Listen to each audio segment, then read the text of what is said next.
Hello everyone, welcome back to my channel weekend methods. आज ये पंचमढ़ी का आखिरी एपिसोड है जिसमें हम जाने वाले हैं अप्सरा विहार, सिल्वर फॉल और पंचौली कुंड। और उसके बाद हम पचमढ़ी का एक फेमस चर्च और फिर पचमढ़ी में थोड़ी सी शॉपिंग करने वाले हैं। तो चलिए शुरू करते हैं। अब हम जहाँ जा रहे हैं उसका नाम है अप्सरा विहार। इस नाम के पीछे एक बहुत अच्छा स्टोरी है। जब ब्रिटिशर्स इंडिया में रूल करते थे तो उनकी जो वाइफ लोग होती थी वो लोग यहाँ पे आती थी नहाने के लिए, और वो लोग पहनते थे वाइट कपड़े। तो यहाँ के जो लोकल लोग होते थे वो लोग उन लोगों को देख के वो लोग को लगता था कोई परी आई हुई है, और इसी कारण वो लोग इस वाटरफॉल का नाम अप्सरा विहार मतलब फेरी पूल पड़ गया है। तो ये जो रास्ता आप देख रहे हो सीधा, और इधर से एक राइट साइड रास्ता, तो ये कुछ भी नहीं है। आप इधर से भी जा सकते हो, उधर से भी जा सकते हो, घूम के आपको यहीं आना है। तो जब आप ये पूरा घूम के आओगे तो आपको 3 जगह टोटल देखने मिलेगा। तो जो पहला जगह है वो है पंचाली कुंड। तो ये आप जो देख रहे हो अभी, ये है साल का पेड़, जिसके बारे में हम पहले भी मेरे प्रीवियस वीडियो में सुने हैं। यही यूज़ होता है ट्रेन के पटरी में, क्योंकि ये वाइब्रेशंस बहुत अच्छे से सह पाते हैं, तो इसीलिए यही यूज़ होता है। और ये यहाँ पे बहुत मात्रा में मिलते हैं। तो अब हम पहुँच गए हैं पंचाली कुंड। पंचाली कुंड, ये 5 कुंड बने हुए हैं। कहाँ पे? देखिए ना, गिनिए ना नीचे। यही बटे 5 कुंड बने, देखो 1 2 3 4 ऊपर 1 5, ये 5 कुंड बने हुए हैं। पंचाली नहाया करती थी इसमें।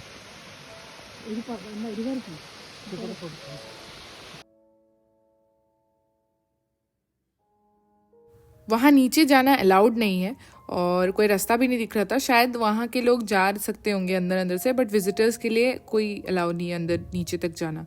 तो हम अपने नेक्स्ट पॉइंट के लिए, मतलब जो अप्सरा विहार है उसके लिए अभी निकल रहे हैं।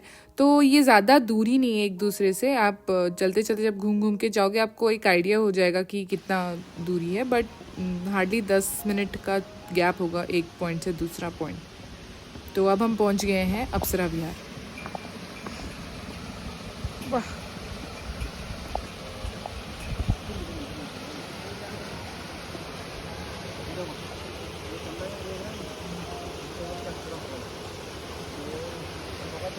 आपने हाँ पिक्चर का मूवी हुआ था वहाँ पे, जो हाँ वो करीना कपूर जो अंदर गोलकुंडे में नहाई थी, ये सामने दिखाई दे रहा ना जो, अच्छा, इसी के अंदर डूबे थे पूरा जब हुआ था। शाहरुख खान और करीना? शाहरुख खान और करीना यहीं पे आए थे। ये इसके अंदर डाई मारे थे। यहाँ से देख सकते हो अगर जाना तो, जैसे खड़े होके। हाँ, अशोका मूवी रो शूटिंग है। अशोका पिक्चर का मूवी का ए जागरा देखता हम तो मूवी रो देखाई दे भी जागरा। आदमी ने कैसा पानी का बोतल उधर। हाँ नहीं, अभी तो बंद कर दिए हैं उसको, देखने का है केवल, देखते हैं, नहाते नहीं है। पहले ये नीचे तक अलाउड था, बट अब बंद कर दिए हैं। गाइड ने बताया कि किसी की जान चली गई थी वहाँ पे, इसीलिए उस जगह को बंद कर दिया गया है। तो हम ऊपर से ही कुछ फ़ोटोज़ वगैरह निकाल के फिर हम अपने नेक्स्ट स्पॉट के लिए निकल गए। और ये सबसे इम्पॉर्टेंट पॉइंट है इस पूरी जगह में। एक्चुअली ये एक ही जगह है, लेकिन क्योंकि ये इतना ब्यूटी से भरा हुआ है तो ये 3 जगह निकाले हैं दिखाने के लिए विजिटर्स को। तो आप एक ही स्पॉट पे जिप्सी पार्क होगा पार्किंग में, और आपको चल चल के ये तीनों स्पॉट मिल जाएगा। तो ये जो आप देख सकते हैं पहाड़ों के मिलन, ये हम एक जगह और भी देखे थे।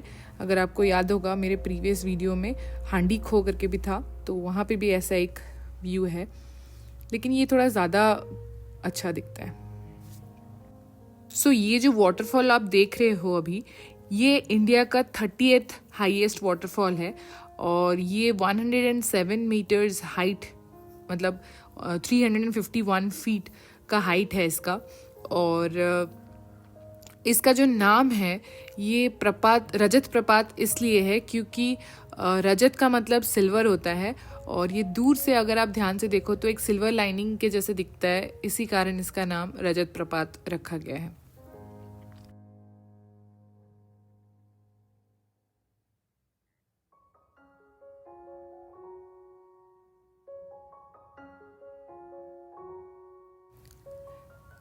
पर्सनली जब मैं ऐसे पहाड़ों के ऊपर पहुंच जाती हूँ तो मुझे तो मन करता है कि बस यहीं रुक जाओ और कहीं नहीं चलते हैं, बस यहीं पे खड़े होके इस दृश्य का पूरा मज़ा लेते हैं। बट ऐसे हो नहीं सकता, क्योंकि हम जब भी जा रहे होते हैं हम विज़िट ही कर रहे होते हैं, और हमें बाकी बहुत जगह विज़िट करना होता है।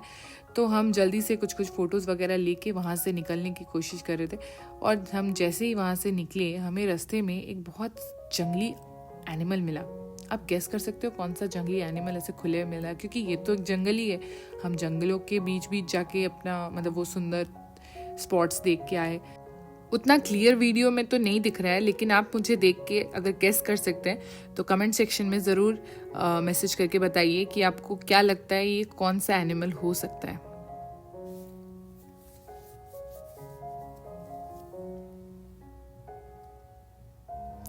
तो ये एक फ्रूट मिला हमें जब हम लौट रहे थे, तो गाइड ने कहा कि ये आप ट्राई कर सकते हो। पके हुए ढूंढ ढूंढ के खिलाया, जो थोड़े मीठे लग रहे थे और जो ग्रीन वाले थे वो थोड़े से खट्टे लग रहे थे। तो जंगली फ्रूट्स वैसे ट्राई तो नहीं करना चाहिए, क्योंकि हमें पहले भी इससे प्रॉब्लम हुआ था, but it's like experience, right. अब अगर आपका कोई खुद का एक्सपीरियंस ही ना हो तो आप दूसरों के साथ कैसे कुछ शेयर कर सकते हो, राइट।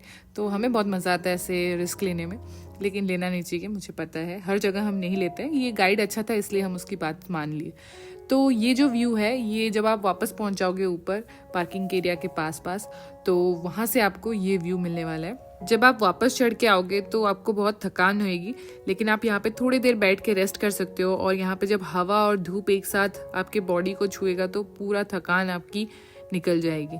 हमारा नेक्स्ट डेस्टिनेशन ये चर्च है, जो कि पचमढ़ी के बीचों बीच है, और ये आप अपने गाड़ी में आ सकते हो, जिप्सी की कोई ज़रूरत नहीं है यहाँ पे। और हमने भी अपने गाड़ी में ही लास्ट डे ये ट्रिप किया था, जस्ट घर निकलने से पहले। तो अब ये जो चर्च है, आप इस चर्च को बहुत सारे मूवीज़ में भी देखे होंगे। इनफैक्ट मैं आपको एक सीन दिखाने वाली हूँ, जिसको अगर आप ध्यान से देखोगे और अगर आप कभी पचमढ़ी गए हो या फिर अगर जाओगे फ्यूचर में, तो आप पूरा रिलेट कर सकते हो कि कहाँ कहाँ पे शूटिंग हुआ है पचमढ़ी का, और पचमढ़ी कैसे दिखता था पहले और अब उसकी हुलिया कितनी बदल गई है। चलिए चलते हैं वो मूवी शॉट की तरफ। ये जो सीन आप देख रहे हैं ये चक्रव्यूह मूवी का है, और ये जो चौक है यहीं पे उस मूवी का एक फाइटिंग सीन शूट हुआ है। तो आप ज़रूर चेक करिए और मुझे बताइए कि आपको पता चल रहा है कि नहीं कौन सी जगह पे क्या शूट हुआ है। क्योंकि आज हमारा लास्ट डे और हम घर निकलने वाले हैं, तो थोड़ी सी शॉपिंग तो बनती है, राइट। ये शॉप बहुत ही रीजनेबल और इनके जो ओनर है वो बहुत प्यारे हैं। चलिए चलते हैं, उन दोनों भाइयों से थोड़ा सा मुलाकात करते हैं। आइए। नाम बता दीजिए सर अपना। मेरा नाम दीप साहू है और मेरा प्रतिष्ठान का नाम है आभाश्री स्टोर पचमढ़ी। और यहाँ पे क्या क्या चीज़ें मिलती हैं? वे पर्यटक के संबंधित सभी चीज़ें मिलती हैं, बच्चों की बहुत सी रेंज मिलती है मेरे पास। और के नाम से ये शॉप फेमस है, भोला प्रसाद जी साहू। अच्छा। मेरी शॉप का नाम है आभाश्री स्टोर पचमढ़ी, और इस दुकान में ऑल इन वन सभी सामान मिलेगा आपकी आवश्यकता अनुसार। और ये कितने साल पुराना है बताएं? लगभग 50 साल पुराना मेरा दुकान है, और ये मेरे दादा से परदादा की भी दुकान है। अच्छा। और ये यहाँ का फेमस शॉप है, भोला प्रसाद साहू के नाम से फेमस है। जवाहर चौक पचमढ़ी में ये दुकान है। यहाँ आपको पर्यटक की सारी रेंज मिलेगी और ग्राहक का संतोष ही हमारी सफलता है। धन्यवाद। Thank you uncle. हमने जितनी भी शॉपिंग की, सबसे मज़ा और सबसे सेटिस्फैक्शन इसी शॉप से हमें लगा था, जो भी हमने यहाँ से लिया था। और बहुत यूनिक चीज़ें थी जो हमें रेयर लगी। बाहर मतलब पचमढ़ी में तो दूसरी जगह आपको मिलेगा, बट बाहर आपको ये सब सामान शायद ही मिलेगा। तो आप यहाँ पे जा सकते हैं और अच्छे से शॉपिंग कर सकते हैं बिना डरे कि आप कहीं कोई आपसे, क्योंकि विजिटर्स प्लेस है तो कोई एक्स्ट्रा मनी ले ही लेते हैं उस नाम से। तो ये आपको चौक पे पड़ेगा, जवाहर चौक पे, और आप इजीली आ सकते हो। मतलब ये जो आप रास्ता देख रहे हो, सीधे जो देख रहे हो पचमढ़ी कैंट लिखा हुआ है, तो आप जब एंट्री लेते हो मेन गेट से तो आपको लेफ़्ट लेना है। एक होटल, एक बड़ा सा चौक आएगा, उससे आपको लेफ़्ट लेके यहाँ पे आना है, जवाहर चौक। किसी से भी पूछ लीजिएगा, आपको आराम से यहाँ का एड्रेस मिल जाएगा। तो अब हो चला है टाइम पचमढ़ी को टाटा बाय बाय बोलने का। कुछ महीने पहले की बात है, हमें कोई आइडिया नहीं था कि नागपुर के पास ही इतना सुंदर सा हिल स्टेशन है। बट ये मेरा अभी पूरा फुल्ली रिकमेंडेड एरिया है और मैं खुद यहाँ पे दोबारा जाना चाहूँगी। बहुत ही पीसफुल और बहुत ही सही जगह है एक वेकेशन मनाने के लिए। 3 days मिनिमम रिक्वायर्ड है to enjoy it fully. See you in my next videos guys, जो कि दिल्ली और आगरा पे बेस्ड होने वाला है। So till then, tata bye bye. Every single day